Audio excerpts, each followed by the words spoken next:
দশম পর্বে স্বামীজির জীবনের আরো 3টি ঘটনা।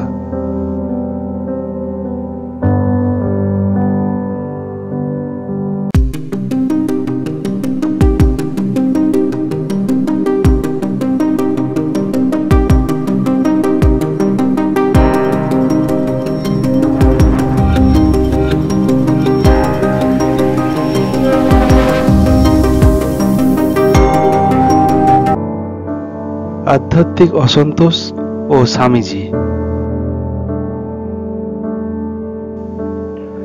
বিরাট পুরুষদের মধ্যে মাঝে মাঝে যে ডিভাইন ডিসকন্টেন্ট বা আধ্যাত্মিক অসন্তোষ দেখা যায়, স্বামীজির পরিব্রাজক জীবনেও তা একবার এসেছিল। তাঁর মনে হলো যে বিরাট উদ্দেশ্যের কথা ভেবে তিনি সংসার ছেড়েছেন, সেই উদ্দেশ্য বুঝিবা আর সফল হবে না। তাহলে এই জীবন রেখে লাভ কি? অনাহার ও তপস্যায় তিনি দেহ ত্যাগ করবেন, এইরকম চিন্তা করতে করতে তিনি একদিন হেঁটে চলেছেন অরণ্য পথ। তাই সারাদিনে এক মুঠো ভিক্ষাও জুটল না। সন্ধ্যার সময় ক্লান্ত হয়ে তিনি সেই বনের মধ্যেই একটা গাছের নিচে শুয়ে পড়লেন।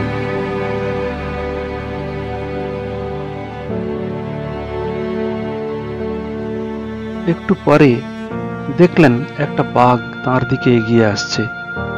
স্বামীজি একটু বিচলিত হলেন না, ভাবলেন ভালোই হয়েছে, আমার দ্বারা তো জগতের কোনো কল্যাণ হওয়ার সম্ভাবনা দেখছি না। আমার শরীরটার সাহায্যে অন্তত এই পশুটার যদি খিদে মেটে তাহলেই বা মন্দ কি। এই ভেবে তিনি শান্তভাবে শুয়ে রইলেন, যাতে বাঘটা তার উপর ঝাঁপিয়ে পড়ে। বাঘ কিন্তু তাকে দেখেও তার উপরে ঝাঁপিয়ে পড়ল না, হঠাৎ মুখ ঘুরিয়ে জঙ্গলে অদৃশ্য হয়ে গেল। স্বামীজি তখনও ভাবতে লাগলেন হয়তো সে ফিরবে। সারা রাত ওই গাছের নিচে শুয়ে স্বামীজি অপেক্ষা করলেন, কিন্তু বাঘ আর ফিরে এলো না।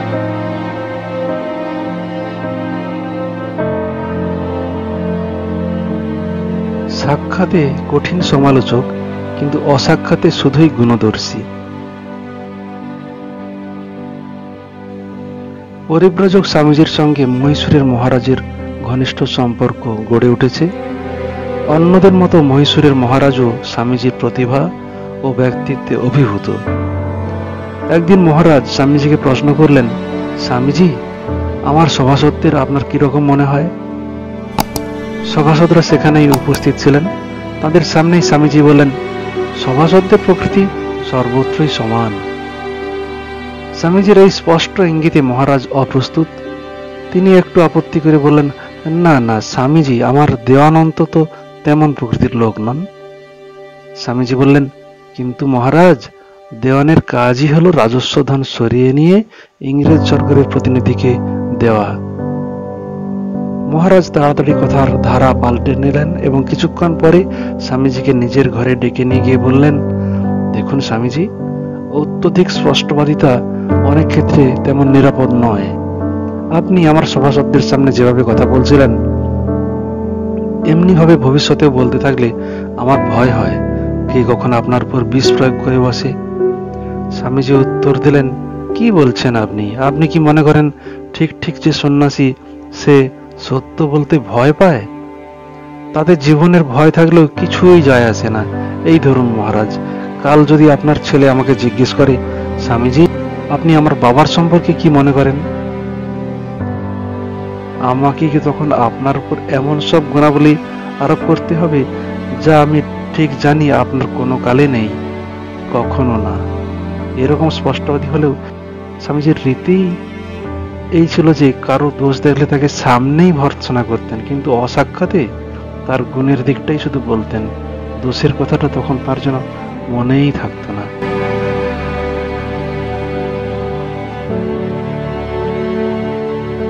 বিশাল হৃদয় সমৃদ্ধ এক সন্ন্যাসী।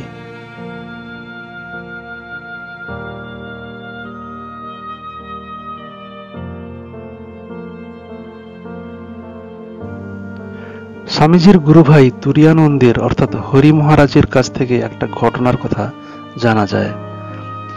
বিদেশে যাওয়ার কিছুদিন আগে আবু রোডে স্বামীজি তুরীয়ানন্দকে বলেছিলেন, হরি ভাই, আমি এখনো তোমাদের তথাকথিত ধর্মের কিছুই বুঝি না। বলতে বলতে স্বামীজির মুখের গভীর বিষাদের ছায়া নেমে এসেছিল। নিজের বুকের উপর হাত রেখে তিনি বললেন, কিন্তু আমার হৃদয় খুব বেড়ে গেছে এবং আমি অপরের ব্যথায় ব্যথা বোধ করতে শিখেছি। বিশ্বাস করো, আমার তীব্র দুঃখ বোধ জেগেছে। স্বামীজির কণ্ঠস্বর রুদ্ধ হয়ে এলো, চোখ দিয়ে জল পড়তে লাগলো। তুরীয়ানন্দ স্তম্ভিত। তার মনে হলো বুদ্ধও কি ঠিক এমনি অনুভব করেননি আর এমনি কথা বলেননি। তুরীয়ানন্দ যেন পরিষ্কার দেখতে পাচ্ছিলেন জগতের দুঃখে স্বামীজির ভেতরটায় তোলপাড় হয়ে যাচ্ছে।